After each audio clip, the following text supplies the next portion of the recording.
No es un secreto para nadie que vivimos en una sociedad de bombardeo, donde nuestros niños, nuestros jóvenes, incluso nosotros como adultos, nos exponemos constantemente a cosas que no queremos ver, que no queremos escuchar.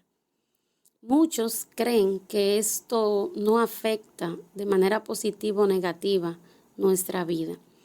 Sin embargo, es todo lo contrario. Todo tiene una influencia sobre nosotros. Todo lo que vemos, lo que hacemos, todo influye en nuestra vida espiritual, física y mental. Es por eso que vamos a estudiar un tema de interés titulado Cuidemos las avenidas del alma. Aquí en este título nosotros tenemos 3 conceptos: cuidemos, avenidas y alma. Cuando hablamos de cuidar, pudiéramos decir proteger, resguardar. Cuando hablamos de avenidas, pudiéramos decir calles, caminos, surcos. Cuando hablamos de alma, necesitamos de manera muy especial adentrarnos en las Sagradas Escrituras para definir este concepto, ya que cuidemos y avenidas están claros, pero alma tiende a llevarnos a confusión. Para analizar esta palabra, lo haremos con 2 versículos. Pudiéramos utilizar más, pero como no es el tema, lo haremos con 2. La primera se encuentra en Génesis 2:7. ¿Por qué escogí Génesis 2:7 al principio? Justamente por eso, porque es donde nace el ser humano, es donde Dios crea, es donde aparece por primera vez la palabra alma en las Sagradas Escrituras. Algunas versiones la traducen como ser, pero a mí me gusta esta que dice alma viviente. Y leo: Formó pues el Señor Dios al hombre del polvo de la tierra, y sopló en su nariz el aliento de vida, y fue el hombre un alma viviente. Como dije anteriormente, otras versiones dicen, y fue el hombre un ser viviente. Aquí podemos ver que el resultado del alma es la combinación del polvo de la tierra y el soplo del aliento de vida que lo da Dios. Así que todo esto hace posible que pueda surgir la vida, que pudiera surgir el ser humano. Entonces, cuando vamos a la muerte, encontramos algo muy importante en Eclesiastés 12:7. Dice, y el polvo vuelve a la tierra como era. ¿Cómo era cuándo? Como era en Génesis. Y el espíritu vuelve a Dios que lo dio. ¿Que lo dio cuándo? En Génesis. ¿Por qué aquí en Eclesiastés 12:7 no aparece la palabra alma viviente o ser viviente?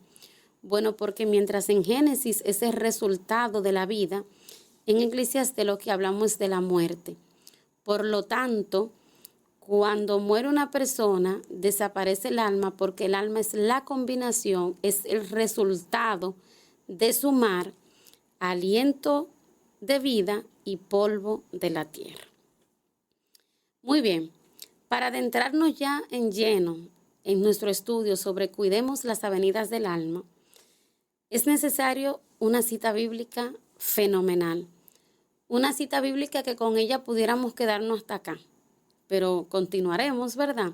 Y se encuentra en 1 Corintios 10:31, que dice, si pues coméis o bebéis o hacéis cualquier otra cosa, hacedlo todo para la gloria de Dios. Para esto fuimos creados nosotros, para darle gloria a Dios en todo. Fíjense que dice que si comemos o bebemos o hacemos cualquier otra cosa, ¿qué entra en cualquier otra cosa? Lo que vemos, lo que tocamos, lo que olemos. Todo eso entra ahí porque de ahí surgen los pensamientos y nuestros pensamientos deben estar en armonía con lo que Dios dice a través de su palabra.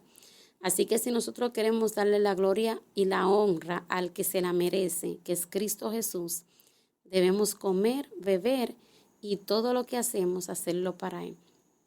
Tristemente, muchas personas dicen que no importa lo que hagamos, de todos modos, Jesús nos ama y nos va a salvar. Si bien es cierto que Jesús nos ama, Si bien es cierto que la salvación es por gracia, no hay nada que nosotros hagamos que pueda merecer la salvación. Pero recuerden que los hijos de Dios viven de acuerdo a como Dios dice. No comemos y bebemos para ganar la salvación. Comemos y bebemos de manera correcta porque Dios quiere que así sea. Todo lo que hacemos lo hacemos para la gloria de Dios, no para salvarnos, porque la salvación es un regalo que viene mediante Cristo Jesús. Pero esa salvación costó un precio y el Señor nos manda a vivir vidas que den honra y gloria a Dios. Así que sí es importante lo que comemos, bebemos y hacemos. Sí es importante las obras, no para salvarnos, sino porque ya somos salvos. Quiero presentar en este momento el cerebro. Este es el cerebro humano. Está dividido en 4 cámaras, 4 lóbulos, 4 partes, como usted quiera llamarlo. Tenemos el lóbulo temporal, lóbulo frontal, lóbulo parietal y lóbulo occipital. Pero en este momento nos vamos a centrar en el lóbulo frontal, que también es conocido como el cerebro o la mente. Así que quiero compartir con ustedes una cita del Espíritu de Profecía que dice: el cerebro es el órgano y el instrumento de la mente y controla todo el cuerpo. Por eso es que el Señor nos pide que le entreguemos nuestra mente a Él. Para que las demás partes del organismo estén sanas, el cerebro tiene que estar sano. Y para que el cerebro esté sano, la sangre debe ser pura. Si la sangre se mantiene pura mediante hábitos correctos relativos a la comida y la bebida, el cerebro recibirá adecuada nutrición. Esto está en Mente, Carácter y Personalidad, tomo 2, capítulo 41. Así que si nosotros queremos que nuestro cerebro funcione de manera correcta, debemos procurar que esté bien nutrido. Y está bien nutrido cuando la sangre es pura. Y dice aquí que se mantiene pura mediante hábitos correctos relativos a la comida y la bebida. Nos sigue diciendo: la mente controla al hombre entero.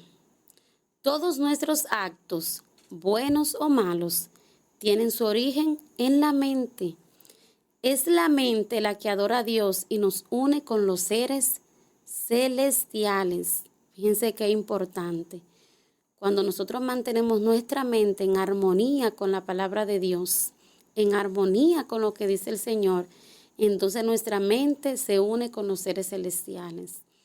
Sabiendo que para que podamos estar en conciliación con Dios, necesitamos aceptar a Cristo Jesús en nuestras vidas. Porque solo su justicia puede hacernos actos de estar ante la presencia de Dios. No hay otra manera. Y nos dice que nos une con los seres celestiales. Los nervios del cerebro, que relacionan todo el organismo entre sí, son el único medio por el cual el cielo puede comunicarse con el hombre y afecta su vida más íntima. Es decir, que nuestro cerebro no es solo para pensar, analizar, ayudarnos en nuestra vida intelectual, sino también que en el cerebro, en la mente, acá en el lóbulo frontal, es donde Dios se comunica con nosotros. Interesante. Tenemos una cita que queremos compartir con ustedes que se encuentra en Romanos 12:1. Por lo tanto, os ruego, hermanos, por las misericordias de Dios, que presentéis vuestros cuerpos en sacrificio vivo, santo, agradable a Dios, que es vuestro culto racional. Tremenda declaración del apóstol Pablo. Nos ruega, nos implora que por las misericordias de Dios presentemos nuestro cuerpo agradable a Dios. Y dice que este es nuestro culto racional, nuestro culto con la razón, un culto que Dios entiende, un culto que nosotros mismos podemos dedicar a Él y entendemos. Esta cita que voy a compartir a continuación se encuentra en Conflicto de los Siglos. y me llama la atención lo que dice. Hay una ley de la naturaleza intelectual y espiritual, según la cual modificamos nuestro ser mediante la contemplación. La inteligencia se adapta gradualmente a los asuntos en que se ocupa. Se asimila lo que se acostumbra a amar y a reverenciar. Es decir, que hay una ley en nosotros donde nuestra naturaleza intelectual o espiritual se modifica mediante lo que contemplamos. Por eso es que Juan 14:3 nos dice que Jesús viene a buscarse a sí mismo, porque con la ayuda de Dios, ¿verdad?, con la intervención del Espíritu Santo en nuestras vidas, podemos contemplar a Cristo y reflejar su imagen. Y dice que la inteligencia se adapta gradualmente a los asuntos en que se ocupa. ¿Qué es lo que a mí más me gusta? Aquello que le dedico más tiempo. ¿Qué es donde me siento más cómodo? En aquello que le dedico más tiempo. Por eso el Señor nos invita a dedicarnos en su palabra, a estudiar su palabra, a cantar himnos, a orar, a compartir el mensaje de salvación, y entonces en nuestra mente se ocupará. Algo muy interesante es, solo la gracia de Dios puede elevar al hombre. Repito, solo la gracia de Dios puede elevar al hombre. Si depende de sus propios recursos, su conducta empeorará inevitablemente. No hay nada que nosotros podamos hacer para cambiar nuestras vidas, nada. No hay nada que yo pueda hacer para cambiar mis gustos, ya sea por lo que como, por lo que escucho, por lo que huelo, por lo que toco. No hay nada. Solo la gracia de Dios puede ayudarnos en esa modificación de nuestro carácter, de nuestros gustos. Y Dios quiere. ¿Y tú? ¿Quieres? Bueno, cuando hablamos de avenidas del alma, tenemos que ver qué es lo que nos lleva, ¿verdad? ¿Qué es lo que alimenta nuestro cerebro? ¿Qué es lo que lo alimenta? Bueno, los 5 sentidos. A través de los 5 sentidos, nuestro cerebro adquiere cosas buenas o malas, depende. Cuando estuvimos en la escuela nos enseñaron que el sentido de la vista tiene un órgano y es correcto, el ojo. El sentido del oído o de la audición, tiene el órgano del oído. El sentido del olfato tiene su órgano que es la nariz. El sentido del gusto tiene el órgano que es, no es la boca. Casi siempre decimos la boca, pero es la lengua. Y está el sentido del tacto, que por lo general decimos que son las manos. Sin embargo, es toda nuestra piel. Por eso es el órgano más grande que tenemos, la piel. Este es el sentido del tacto. A través de los 5 sentidos, nosotros alimentamos nuestro cerebro. Y por eso Proverbios 23:7 dice, porque cuál es su pensamiento en su corazón, tal es él. En este versículo la palabra corazón se refiere a mente, porque sabemos que el corazón no piensa, ¿verdad? Entonces dice, porque cuál es su pensamiento en su corazón, tal es él. Así que nuestros pensamientos se alimentan a través de los 5 sentidos y nosotros somos lo que pensamos. Vamos a presentar ahora lo que vemos. ¿Qué estamos viendo? ¿Qué estamos poniendo frente a nuestros ojos? Unos ojos que fueron creados para contemplar al Señor. Unos ojos que fueron creados para vivir y para ver lo que Dios quiere que veamos. Dice Lucas 6:45. El hombre bueno, del buen tesoro de su corazón, saca lo que es bueno. Y el hombre malo, del mal tesoro, saca lo que es malo.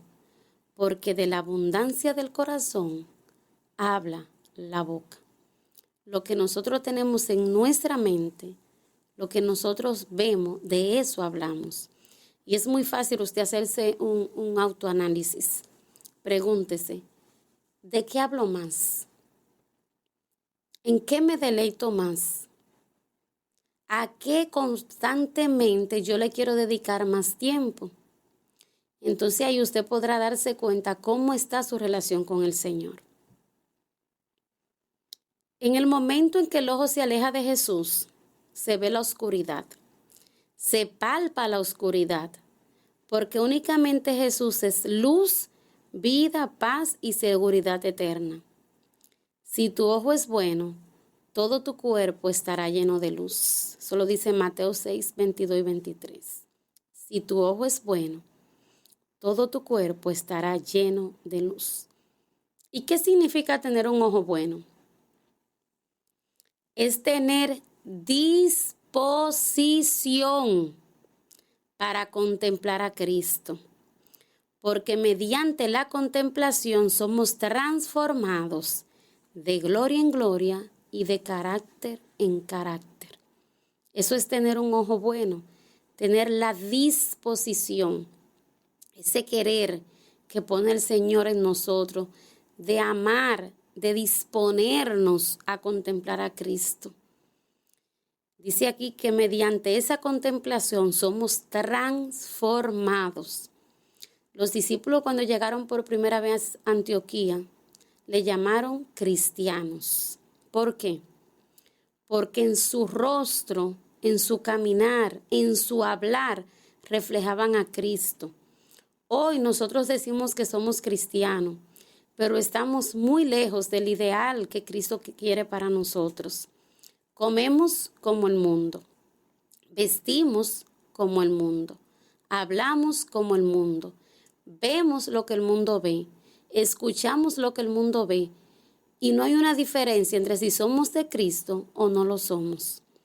Tenemos que empezar a ver que si somos de Cristo debemos actuar como Él actuó y como actuaron sus seguidores a lo largo de todas las Sagradas Escrituras. Dios no cambia. Dios no cambia. La mera lectura de la palabra no logrará el resultado designado por el cielo. Debe estudiarse y acariciarse con el corazón. El conocimiento de Dios no se obtiene sin esfuerzo mental. Muchas veces nosotros nos levantamos rápido y antes de irnos tenemos un compromiso de tomar la Biblia, abrirla y leerla.